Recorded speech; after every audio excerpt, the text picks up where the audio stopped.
Agora 8h29.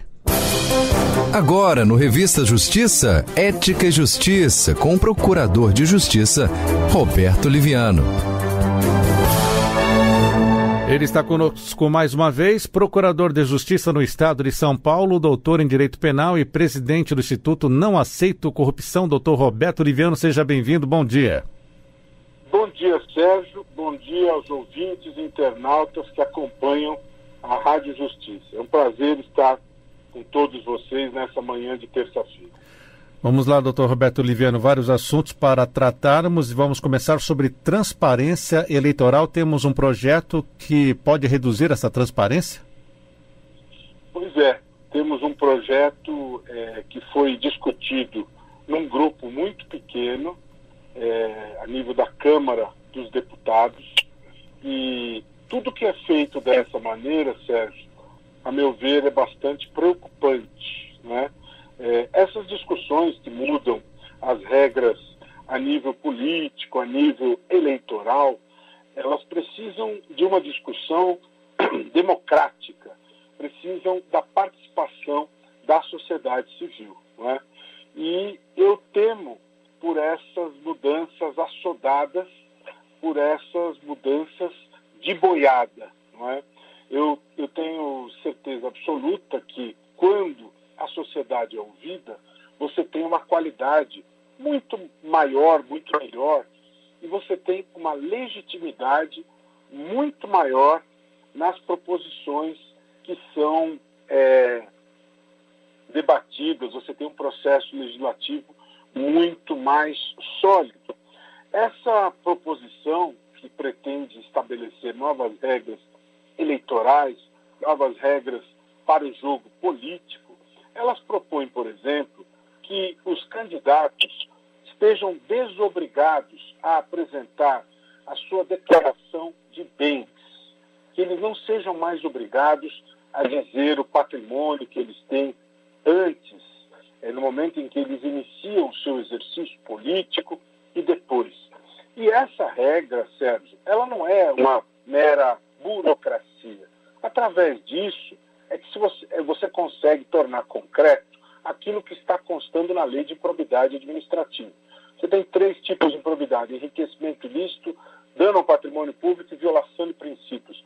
Você só consegue aferir se houve ou não enriquecimento se você tem essa declaração, a partir da qual você verifica se há ou não enriquecimento. O que há a esconder? Por que não declarar o patrimônio? Por que não declarar os bens? O que se tem a esconder?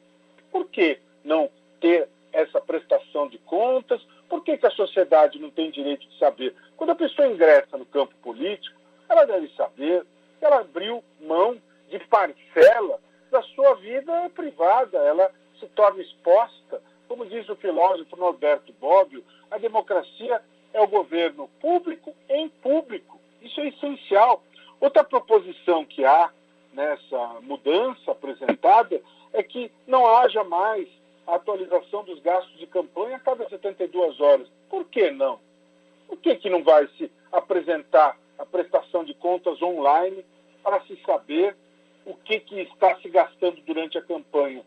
Financiamento da política é uma questão muito séria, muito grave, e que precisa ser observada com absoluta clareza. Nós não podemos nos esquecer que, a partir da proibição muito bem determinada pelo Supremo Tribunal Federal, nós temos o mecanismo jurídico de financiamento do fundo eleitoral. O fundo eleitoral significa o quê? O dinheiro que era para ser investido em educação, em saúde, em saneamento, em moradia, em segurança pública, esse dinheiro é investido em financiamento de campanhas eleitorais. Portanto, é dinheiro público. Se o dinheiro é público, o gasto feito em campanha precisa se prestar contas com ele. Onde já se viu cogitar e não haver uma prestação de contas online, inclusive essa prestação de contas online durante a campanha, vai permitir, em tempo real, os eleitores saberem como é que está sendo a dinâmica dos gastos durante a campanha, para que o eleitor possa, no momento decisivo da eleição, saber em quem deve votar. Não é? Então, não faz o menor sentido este tipo de coisa. E não para por aí. Existe uma proposição no sentido de imobilizar a Justiça Eleitoral na fiscalização das contas dos partidos, passaria a realizar análise meramente formal, exigindo prova pré-constituída para impugnação, está no artigo 72. Permite que os partidos políticos contratem empresas privadas para analisar suas contas e informá-las à Justiça Eleitoral, prevendo, nesse caso, uma multa irrisória, se houver a reprovação das contas. Não prevê recursos para candidaturas de pessoas negras, contrariando decisão muito bem lançada do Supremo Tribunal Federal sobre o assunto na ADPF 738. Essa proposta também retira o poder consultivo dos tribunais eleitorais, artigo 79, permitindo ao Congresso cassar a resolução do TSE que considere exorbitar os limites e atribuições previstas em lei. Artigo 132, parágrafo 1º. Retira o caráter jurisdicional e atribui caráter meramente administrativo às prestações de contas partidárias, afastando esses institutos do processo judicial, como a preclusão. Não prevê prazo prescricional para o julgamento de contas partidárias e dobra o valor permitido para doações estimáveis para campanhas eleitorais. Portanto, dá uma elasticidade a essa questão das doações. Retira da Justiça Eleitoral a análise das contas das fundações partidárias, que recebem recursos do FUNPAR, e as transfere para o Ministério Público, contrariando decisão do TSE.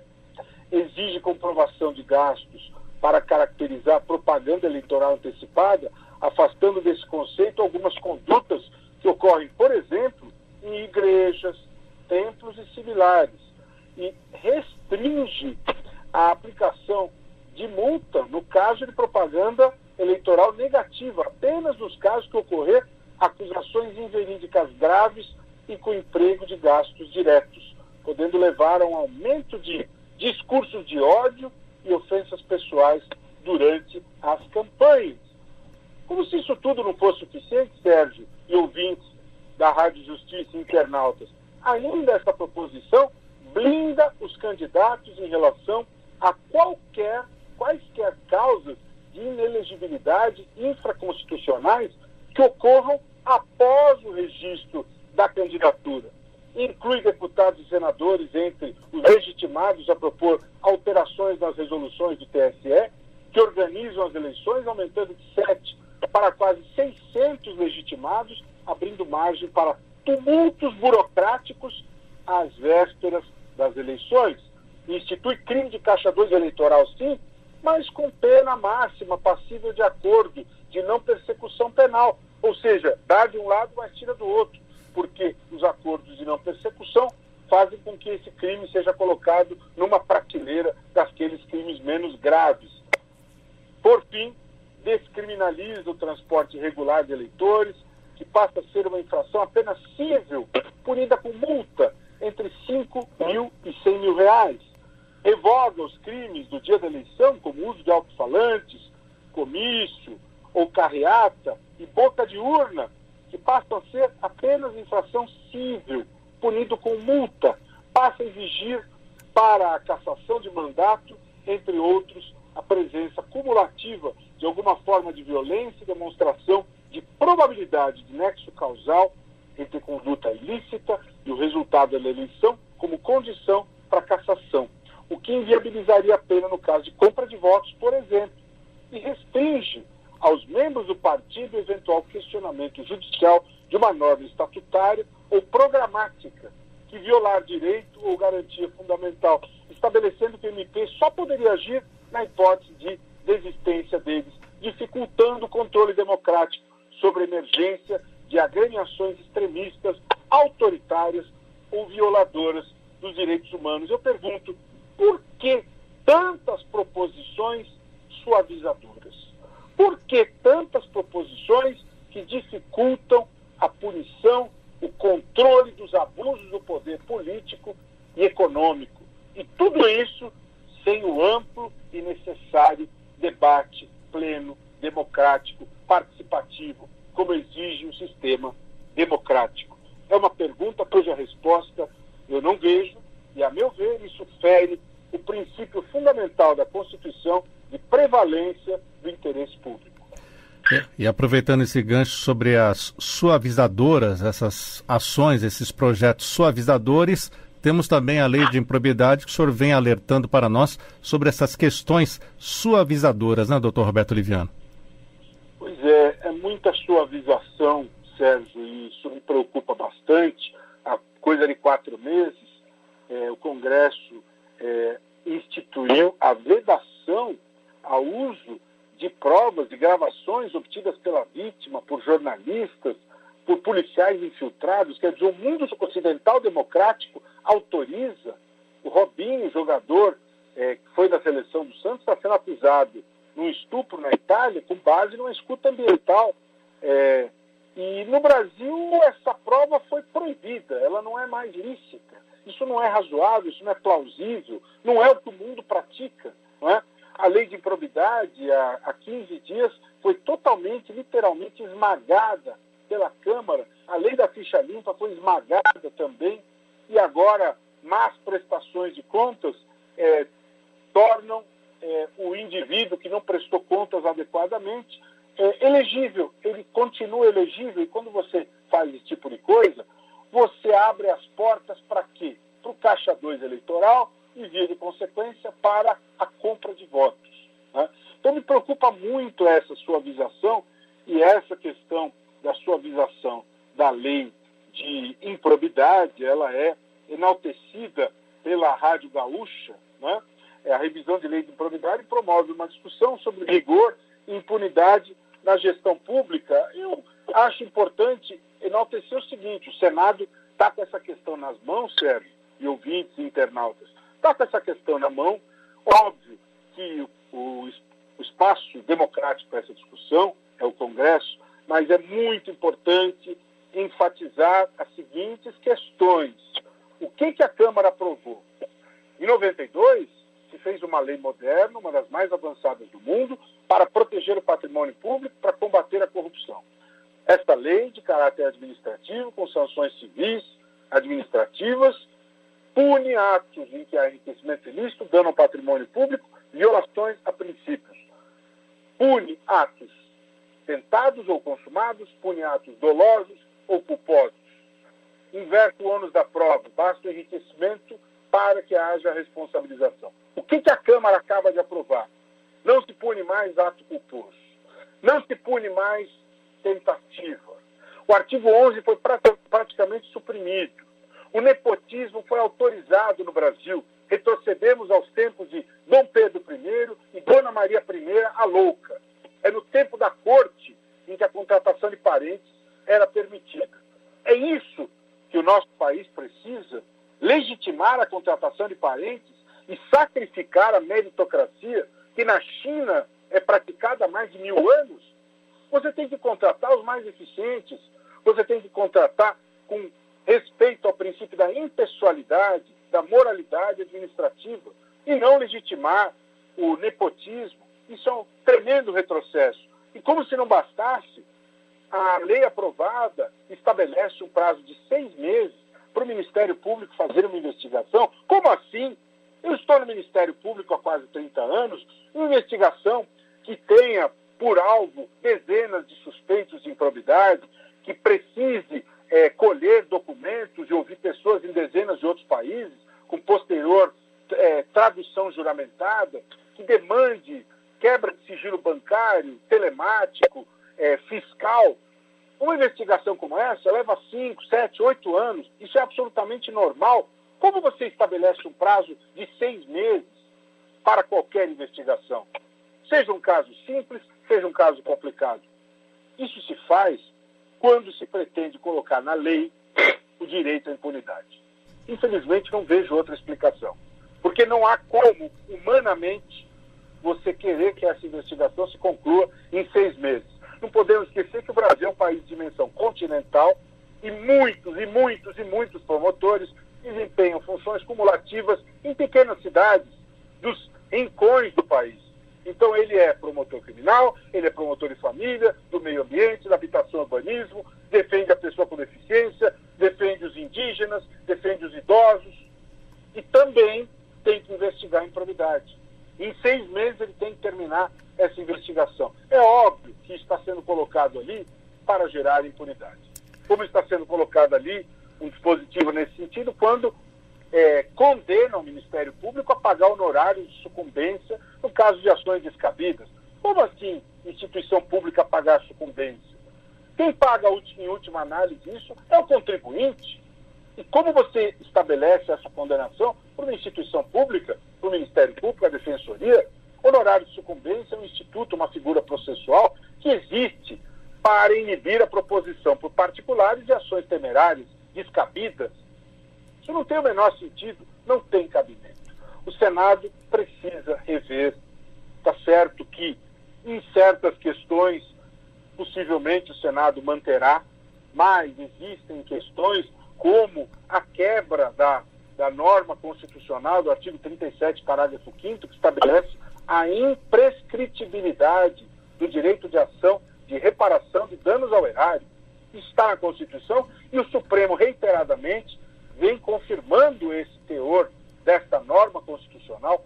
Como pode um projeto de lei simplesmente estabelecer um prazo prescricional ao arrepio da própria Constituição? Isso é inadmissível, não é? Então, esse dispositivo suavizante, ele precisa ser revisto no Senado da República. O bicameralismo brasileiro precisa se mostrar efetivo neste momento e nós precisamos, esperamos e temos uma grande expectativa de que o Senado faça os ajustes necessários e que esses ajustes sejam recebidos pelos dignos deputados federais com a necessária serenidade, seriedade e humildade, visando o aprimoramento do processo legislativo, para que tenhamos um aprimoramento da lei de improbidade, instituindo, por exemplo, os acordos. Acho isso saudável, mas não transformando a lei de improbidade num instrumento garantidor de impunidade. Isso é inadmissível. Doutor Roberto Liviano, vamos tratar de um assunto que era até para tratarmos na semana passada, que é sobre o Tribunal de Contas do DF, que recebeu o lançamento do Programa Nacional de Prevenção à Corrupção. Sim, sim. Isso é uma notícia, essa é uma notícia muito boa, né? E eu aplaudo, saúdo esse tipo de iniciativa, né? E o Tribunal de Contas do DF precisa, toma uma iniciativa que merece este meu aplauso. Aliás, em relação aos tribunais de contas, na linha do que está agindo, na linha dessa atitude do Tribunal de Contas, eu penso que nós precisamos seguir nessa direção e mais do que isso.